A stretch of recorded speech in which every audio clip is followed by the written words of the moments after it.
ఓట్లు రాగానే ఎంత ఇస్తావు, ఎప్పుడు ఇస్తావు, ఏడిస్తావు.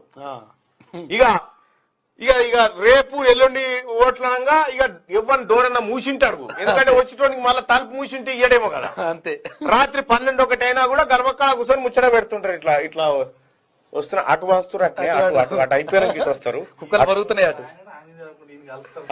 మళ్ళా ఇంకా ఎట్లా ఇప్పుడే కాంగ్రెస్ ఆయన వచ్చిపోయింది అనుకో, కాంగ్రెస్ ఆయన రాగానే వాళ్ళు వచ్చిపోయారు కానీ నేను తీసుకోనని చెప్పినా అని చెప్తాడు. తాను అప్పుడు ఆల్రెడీ తీసుకుంటాడు. ఎవరి దగ్గర 3-4 టీంలు ఉంటే 3-4 టీంల దగ్గర వసూలు చేసుకుని తయారుంటాడు. వీడిని మించిన అవినీతి పరుడు ఇంకెవడం ఉంటాడా? వీడు అవినీతి గురించి మాట్లాడుతూ ఉంటాడు. మళ్ళీ అవినీతి చేస్తా ఉన్నారు, ఇంకే సంకనాస్తాడు. అవినీతి చేయకపోతే మీరే లంచగొండలు అయి చెప్పి ఓట్లు అమ్ముకుంటున్నారు.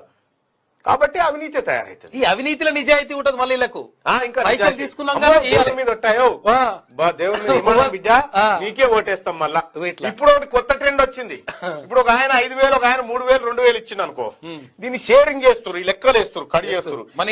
5 ఇచ్చినోనికి 2 వేయాలరా మనం ఓట్లు, 3 ఇచ్చినోనికి 1 వేయాలి. ఇక ఈ 2కి వేస్తే లేకపోతే లేదు. ఇక అసలు కథం. ఇక ఇట్లా ఇల్లు పంచుకుంటున్నారు. సిగ్గుండాలే ఓట్లు అమ్ముకుంటానికి. ఆ ఓటు కాగితమే లేకపోతే మిమ్మల్ని కుక్కలు కూడా పట్టించుకోకపోతుండే. ఓటర్ కార్డు నీ దగ్గర లేకపోతే, బాబాసాహెబ్ అంబేద్కర్ ఇచ్చిన ఓటర్ ఐడెంటిటీ కార్డు నీ దగ్గర లేకపోతే కుక్కలు